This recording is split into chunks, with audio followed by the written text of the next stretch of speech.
Hi everybody! Welcome back to my channel. Today we are going to be talking about all of the books that I have read in June and July. I didn't do a wrap up in June, honestly, just because I didn't feel like I had enough books to dedicate to a whole video, so I might start doing wrap ups like every other month. Maybe I'll do it every month. It just, I guess, kind of depends on what you guys feel, if you like one way or the other. This summer has been super insane and I've been living it up. I've been going to the pool, I've been hanging out with people. It's just been really good to me, but because I've been doing all of those things, I haven't been reading a whole lot. I've been reading on my Kindle strictly, and that's helped me a lot. I read a lot faster on my Kindle. I have written in my journal all of my thoughts of all of the books that I've read in June and July, and we're going to talk about them here, if I would recommend them, what I rated them, all of that. So grab a drink, grab a coffee or an energy drink. I so badly want a crisp Alani Breezeberry energy drink right now, but I'm trying not to drink energy drinks. I will probably go buy one after this though. So we are going to start back with the books that I read in June, and I cannot remember if I already talked about this book in a video or not, so I'm just gonna put it in this video. The first book that I finished was Some Shall Break by Ellie Marney. This is book 2 of the None Shall Kill. I believe it's a duology right now, but I think that the person is coming out with a third book. Do not quote me on that. I just feel like I've heard some things, and the way that the second book ends kind of gives the vibes that there could be a third book coming out. Similar to the Natural series, it is about our two main characters. One of our main characters is a survivor of something that happened, and then the second main character is a person who wants to be in the FBI. They basically team up and are interviewing teenage serial killers. I can't talk directly about what happens in the second book because it gives away spoilers to things that happen in the first book, but I really liked it and I would really recommend it. I don't hear a lot of people talk about this book series, even though I feel like it would be super popular. It is very similar to the Natural series. It is YA, it's mystery, it keeps you on your toes. I rated this book a 3 out of 5. It was really good, but is it something that I think about every single day? Not necessarily. And then the next 3 books that I'm going to be talking about, I was filming a video and I was reading Feminine Rage stories. I ended up scrapping the video because that was around the time that I started having issues with my old camera and the mic, and basically for more than half of that video you could just hear the mic buzzing and it was driving me insane. But I did end up reading these books and I haven't really talked about them. So the first book that I read was The Handmaid's Tale. Now, given the state of the world and the state of US politics, this I feel like is a very important story for women to read. There are many things that are wrong with this book, but I think overall the fact that it is a dystopian story, but nothing in that story is things that hasn't already happened in history or things that aren't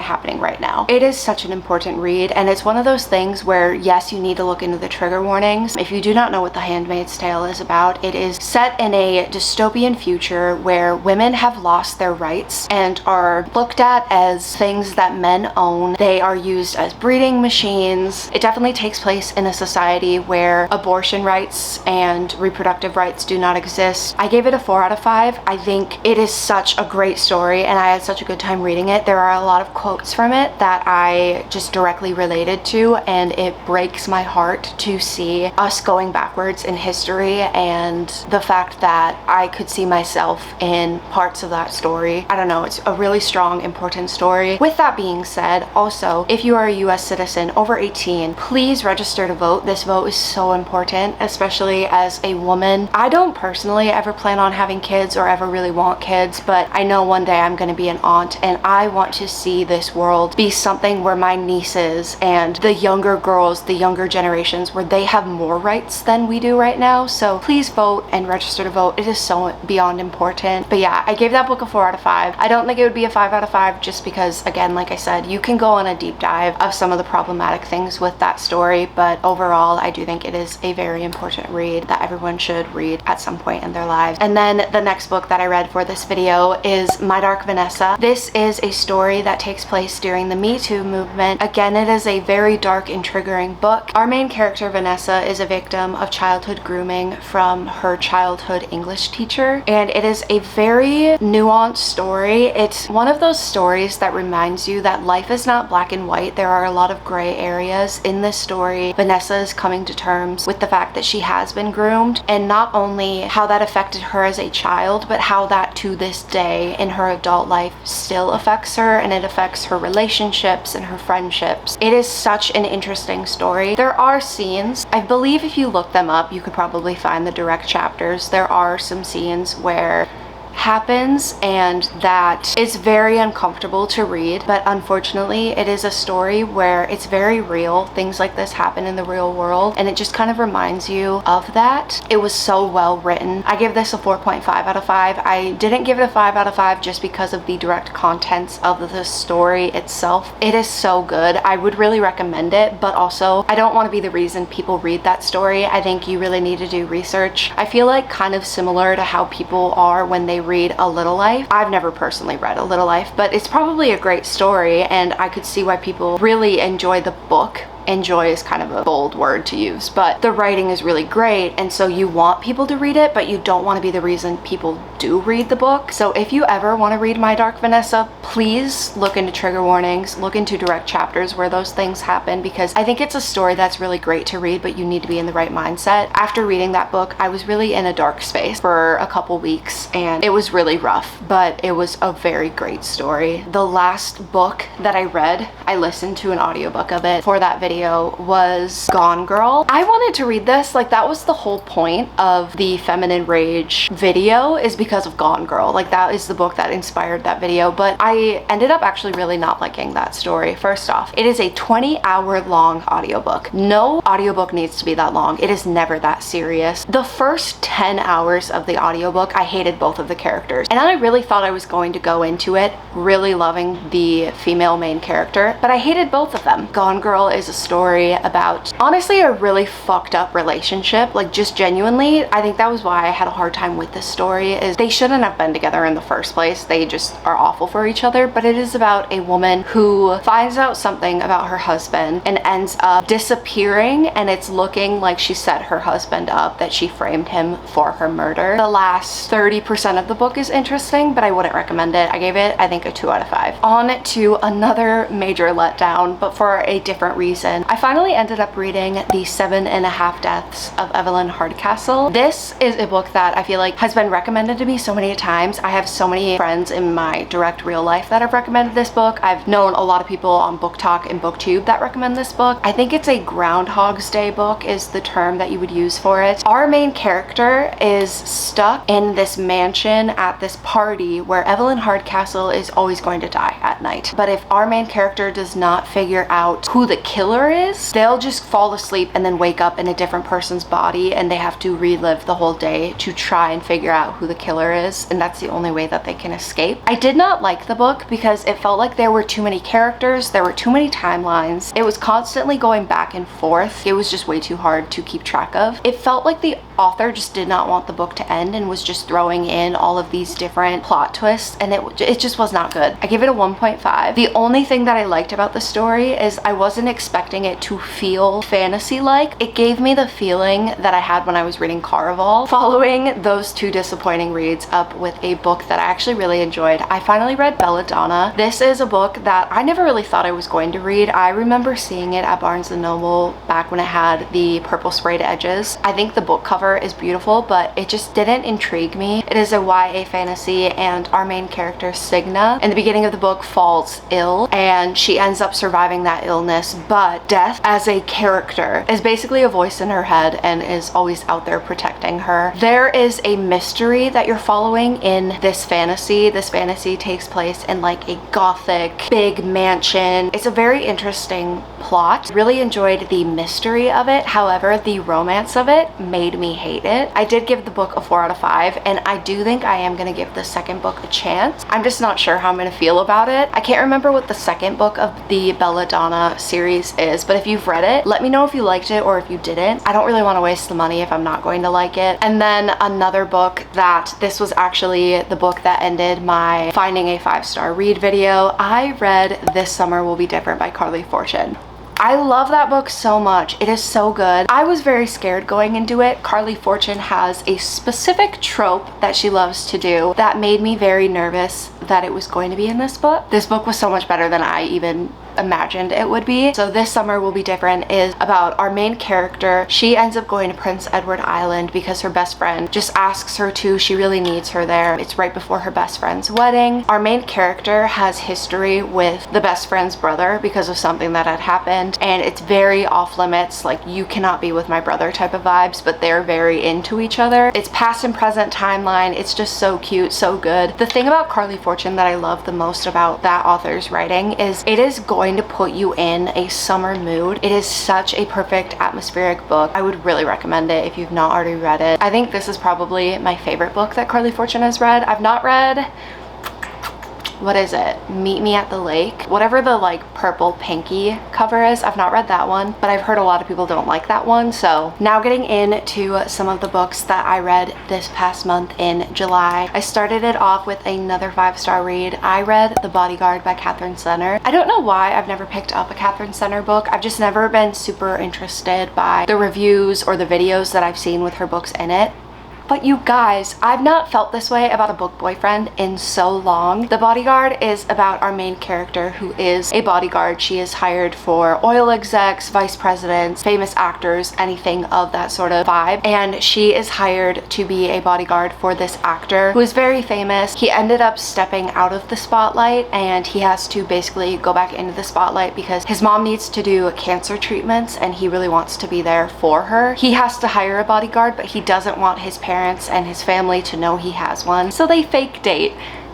Oh my god, it is fake dating, forced proximity. The guy is just obsessed with her and it's so good. Oh, it's so good. It takes place in Texas. Lil Yeehaw, loved it so much. I need to read more of Catherine Senner's books, so if you have any other, I think she just came out with a book, like the rom-commers or something, but if you have any books that you really liked from Catherine Senner, please let me know. She gives me like the writing vibes of Abby Jimenez and Emily Henry combined, but I loved that book. It was so good. I was giggly and kicking my feet the whole time. This is kind of when I started my thriller but also romance reading mood. I don't know why, but I've been going in between thrillers and romances. I'll read them back to back because it gives me a little bit of a break from the other genre. And I ended up picking up this book on KU. I have seen quite a few booktubers talk about it, more so in like book hauls. I haven't seen a lot of reviews about it, but I ended up picking up this book called Hidden Pictures. This is, I would say, more of like a paranormal thriller or like a horror thriller. Our main character is a struggling drug addict who is out of rehab and she ends up being hired to be a babysitter for this family. This kid is pretty young and he ends up starting to draw these really disturbing pictures where like the house is haunted, he's talking to an imaginary friend, and it's just very strange and odd. It's interesting because in the book itself there are drawings of the photos that the kid is drawing. This is where I started to notice that I was reading a lot of books where the kid is supposed to be super young, but the kid is talking at a level that doesn't make sense for that kid's age range. It takes you out of the story once you figure it out and you notice that, because I could not take this book seriously after that. I gave it a 2 out of 5. The idea of the story is great, but the execution was not there. So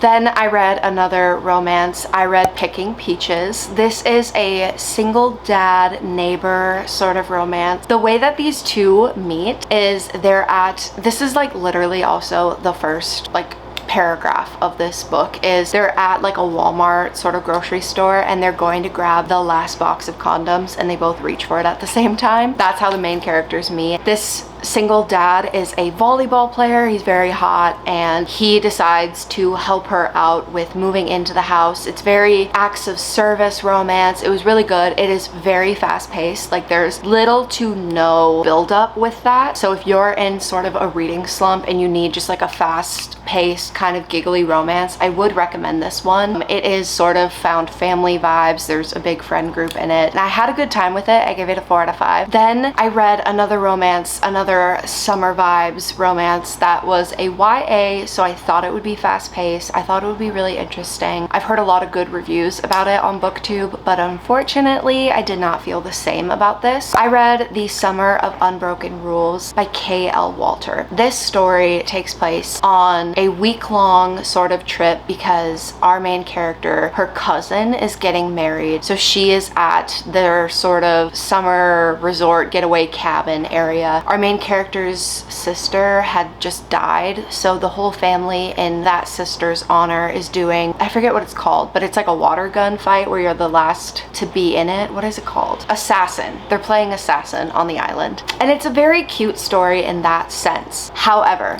the love interest of the story. So our main character's cousin is getting married to the guy. The love interest is that guy's step brother. So I understand that they're not at all related and it's very removed. However, the entire book, because the families on both of the sides like obviously know the two characters, it just felt like it was two cousins that were dating. It really just felt incesty to me and I could not get behind it. Like it really could have just been the best man was like a best friend or something. It did not need to be a stepbrother. The vibes were just really weird in that book and it took me forever to get through it. Then the next book that I read is another really popular YA fantasy book. I read The Prison Healer by Lynette Noni. In The Prison Healer, our main character is the prison healer themselves. In this sort of fantasy world, they are in the jail. The rebel queen ends up coming to the jail and she is too ill to fight in these sort of trials that are going to prove if the rebel queen is innocent or guilty. Our main character, the prison healer, decides to volunteer herself to do the trials for the rebel queen. Their fates are kind of interconnected. I did not like this book, but I didn't hate the book because at the end, unfortunately, the sort of plot twist I did enjoy. I did start the second book on audiobook, but that's a separate thing. So I gave this book a 2 out of 5. My problem with this book is it felt way too slow. I just was bored. Sue me. I don't know if I'm just really over fantasy again, or what's going on. I was just bored. There is a side plot that is happening in the story that once you get to the end of the story, it doesn't even feel like it was important to the book. And I feel like the time in between the trials could have been shorter and the trials could have been more interesting. Then I did read another thriller and I read Stillhouse Lake. This is a thriller that is like a storyline I feel like I've never read before, which I really enjoyed. So our main character is the wife of a serial killer, but she did not know he was a serial killer. Unfortunately, due to the crimes that the husband was committing, a lot of people are going after, they're stalking, they're trying to kill the mom and the family because they don't believe that they're actually innocent.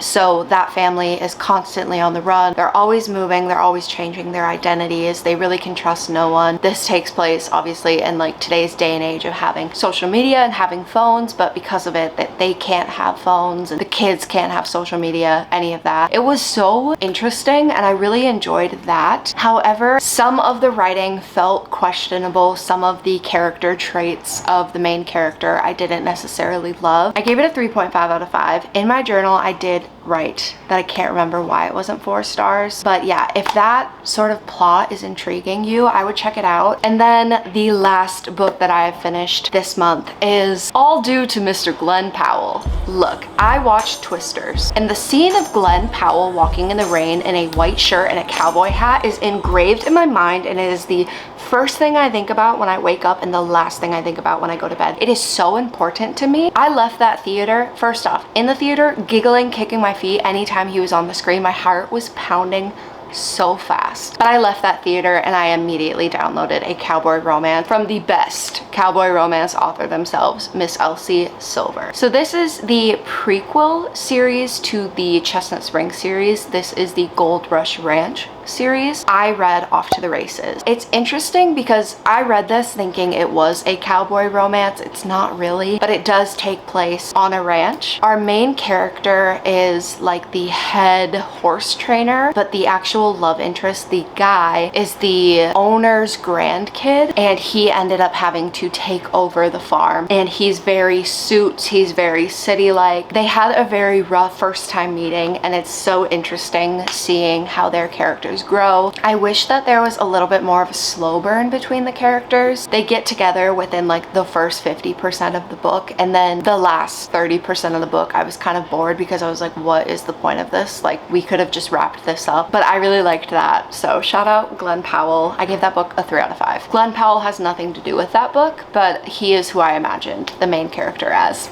The unspeakable things I would do to be in a room with Cowboy Glenn Powell is insane. So that is all of the books that I have read so far this summer. I don't think I'm gonna be reading a ton of books in August because my August schedule is genuinely insane. I have things going on every single weekend. But I hope you guys enjoyed this video. If you did, give it a thumbs up and don't forget to subscribe. Let me know what you've been reading, what you've been liking, and I will see you in my next video.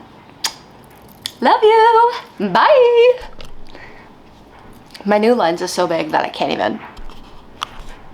Okay, goodbye.